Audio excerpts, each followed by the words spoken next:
With our final oration, the Cadet Battalion Commander, Cadet Jun-Yeol Choi, within command of ourselves. Thank you, sir.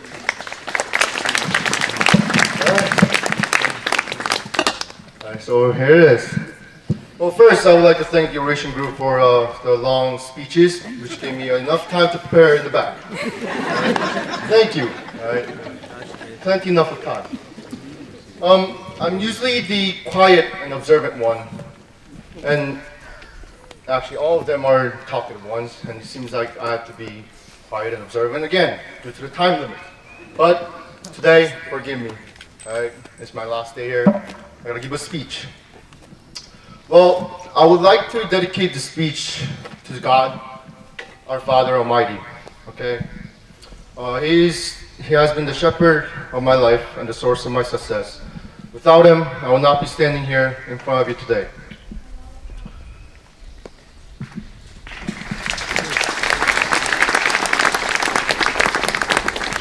But most of all, I thank Him for finally letting the dream of graduation come true. I've been praying for a while, you know. Well, but now the 4.5 years of my time at Carson has come down to only a few minutes before I become one of His alumni. Before I do that, I want to leave you with a word of wisdom. While many of you would expect a graduating senior like me to give an inspiring speech to motivate my fellow graduates or underclassmen to strive for success or never give up in their lives in the near future, or to talk about funny episodes at Carson that has taught me a lifelong lesson, I would simply like to talk about and share my life story. That's it, nothing more. I come from a military family in Korea, and I lived in more places than I can count in my hand. Although there's the benefit of living in new environments and new people, to undergo the sadness of departing from what I've become so much used to was unpleasant and painful experience, especially when you have to go through them so much as a child. I could never get used to it. But the more I moved around, more lonely I felt. And I noticed that, looking back in years, I did not have a city or a town that I can call it a home, or friends who are close enough to me that I can call them brothers, or a school I can proudly call it as my alma mater. However, I came to Carson, and this is where I found all three of them. Well, this is a home, and they gave me a home when I was lost. They gave me friends when I was lonely. For that, I thank you sincerely, Carson. This truly has been my home away from home. So, after living nomadic life, once I've settled in Carson,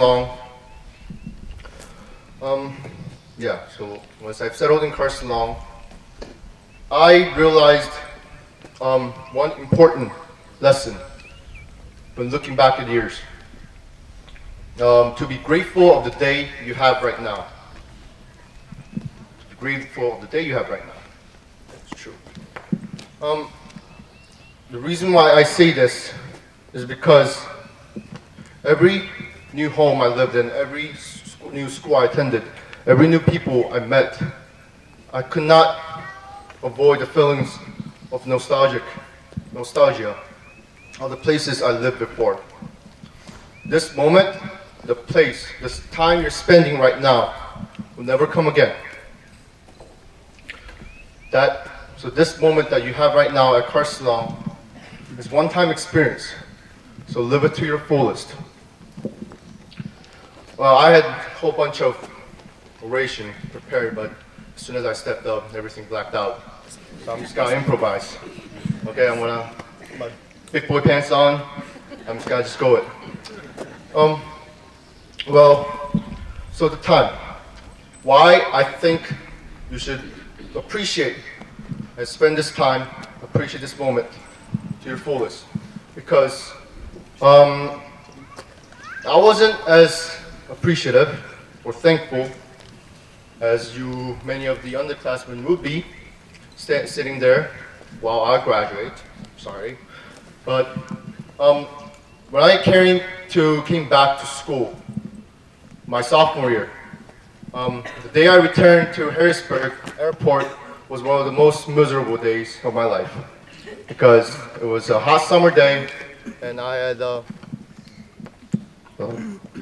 torn ACL and I just had a reconstruction. Right? So I was limping and with the crutches on.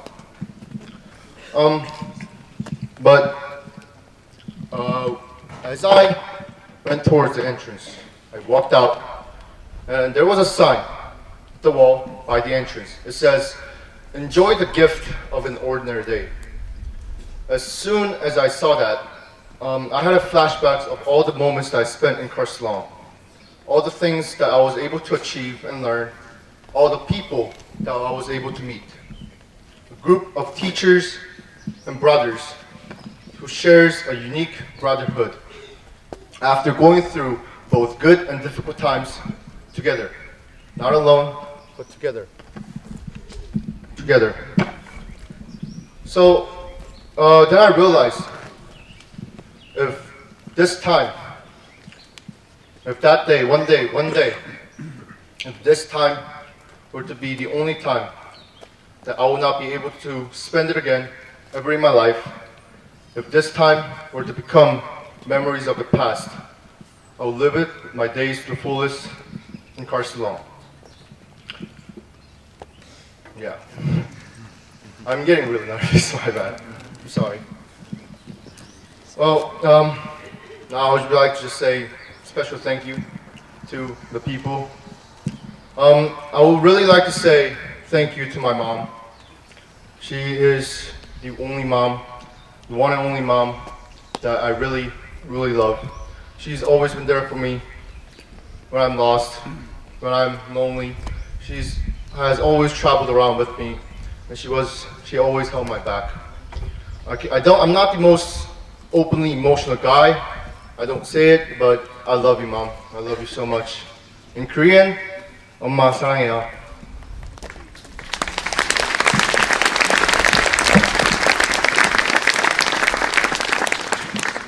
Next, I would like to say special thanks to certain faculties out there, especially Ms. Klein, Ms. Morgan, and Major Holman. They did more than what they're supposed to as a faculties and teachers. They did not only do so much for me, but for the cadets.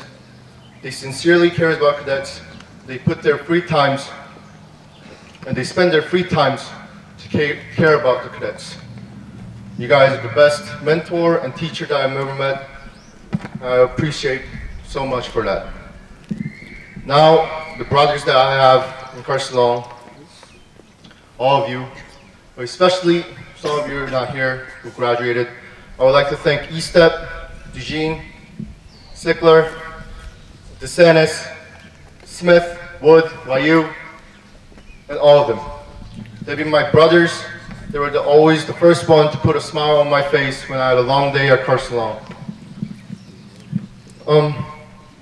I cannot say in words how much I appreciate you guys. Right? Hopefully, we're brothers for life. So now, I don't want to make this too long. So may our life be joyful in the future. May we be thankful.